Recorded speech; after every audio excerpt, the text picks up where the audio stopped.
Laura Hobson, bonjour.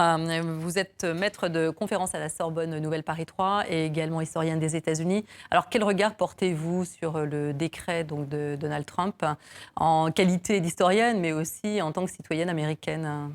Je suis, comme la plupart des Américains, choquée par ce décret pour multiples raisons. Mais surtout, je suis venue pour expliquer qu'est-ce que c'est, parce que je crois que les Français ont besoin de savoir à quoi on a affaire. Donc, c'est un décret, ça veut dire que c'est le président et son équipe qui a écrit ce décret, et ça n'a pas, et donc il a contourné le Congrès. Donc, depuis qu'il est élu, Donald Trump, il a passé 10 décrets, au moins où on était hier. Et Donc, il agit comme un chef d'entreprise. je dirais Ouais. exactement, qu'il agit en tant que chef d'entreprise, sauf que là, on n'est pas dans des conditions très transparentes. Normalement, les décrets sont constitués et écrits par une équipe. Ça circule, c'est très transparent et il a une trace écrite de l'évolution du décret avant que ça soit mis en œuvre. Et là, ça s'est passé dans des conditions assez hâtives. Mais donc, on a contourné le Congrès. Bien sûr, c'est un décret qui fait une interdiction.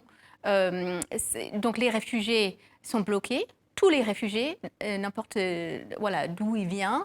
On a une interdiction des réfugiés syriens, alors que le pays voilà, les gens ils sont dans une souffrance extrême.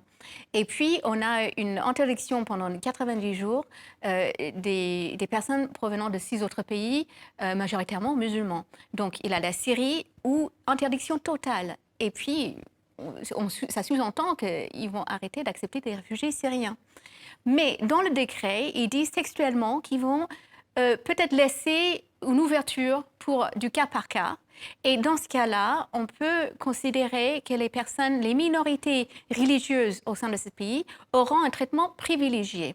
C'est pour ça que ce décret est à la fois discriminatoire vis-à-vis de la nationalité des gens, mais aussi vis-à-vis de la religion des gens. Et c'est pour ça qu'on l'appelle un Muslim ban, une interdiction des musulmans.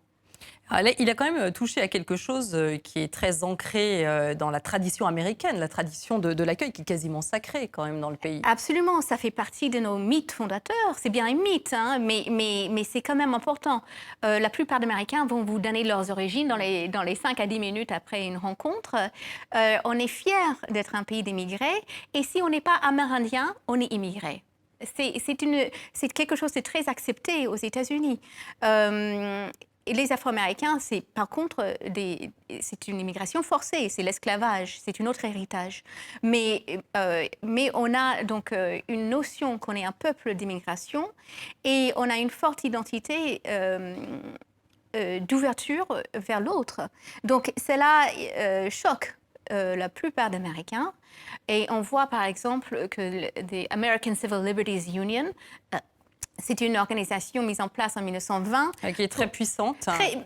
On ne peut pas dire que c'est très puissante, mais c'est une tradition, c'est une organisation avec une grande envergure, qui est très respectée aux États-Unis et qui a une longue histoire de lutte pour les droits civiques et les droits civils des Américains. Ils ont quand même réussi à contrer en partie ce décret. Et donc, voilà, justement, donc, on peut mesurer un peu l'ampleur du soutien qu'on donne aux manifestants quand on voit que dans le week-end, on a donné 24 millions de dollars à cette organisation qui est donc censée se battre contre.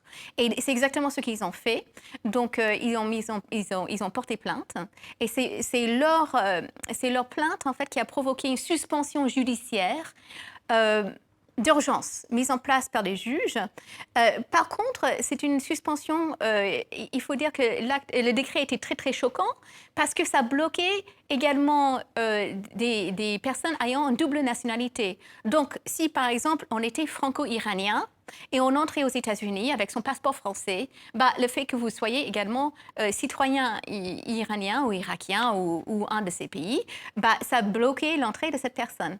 Et donc, la suspension judiciaire est censée régler ce type de problème, également pour les personnes qui vivent aux États-Unis depuis longtemps et qui ont une carte de séjour permanente, un green card.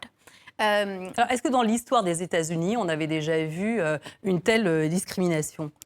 Oui, malheureusement, donc quand je vous ai dit que notre idée de peuple d'immigration très ouverte, c'est quand même quelque chose qui est une mythe.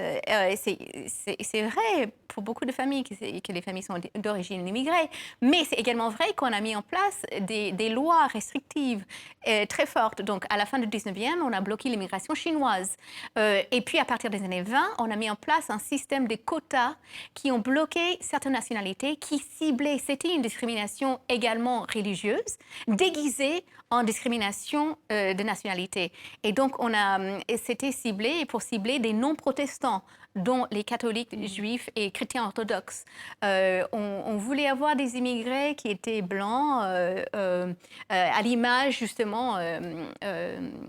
Bon, et à la fin des années 60, ça a été réformé. Finalement, donc, c'est Johnson qui cède à une pression mondiale. C'est la guerre froide. On regarde les États-Unis et on monte le doigt, on dit c'est un pays raciste. Regardez les formes de discrimination qui existent. Et c'est le mouvement des droits civiques. Et donc, c'est à la fois le fait qu'on peut dire que les discriminations existent bel et bien aux États-Unis qui fait en sorte que Johnson décide de proposer au Congrès une nouvelle législation qui met en place un système de préférences. Et ces préférences privilégient qui? C'est le regroupement familial, c'est des critères neutres, c'est-à-dire regroupement familial, des personnes ayant un talent ou qui peuvent faire une contribution au pays, et les réfugiés font partie des catégories Donc aujourd'hui, on va qui ont un complètement privilège. à l'encontre de ces On valeurs. va à l'encontre à une loi qui existe. C'est pour ça qu'on pense que ce décret est peut-être limité. Le Cour suprême peut, justement, du fait qu'il a cette loi mise en place, mais aussi notre Constitution prévoit un traitement égal aux citoyens et des lois l'État ne peut pas priver ses citoyens de leurs droits, ni les résidents qui vivent aux États-Unis. Donc, les lois du pays s'appliquent à tout le monde qui vit sur place. Et donc, on ne peut pas faire un traitement, une telle discrimination. Donc, il a des grands espoirs que cette mobilisation qui vient du bas, y compris avec des associations mises en place depuis longtemps, y compris avec une population générale qui est très choquée, va aider à mettre en œuvre la démocratie, c'est-à-dire de bloquer quelque chose qui, la mise en œuvre de notre système de pouvoir. Voilà. Merci Laura Hobson-Faure pour cet éclairage. Je rappelle que vous avez écrit Un plan Marshall juif chez Armand Collin aux éditions Recherche. Merci.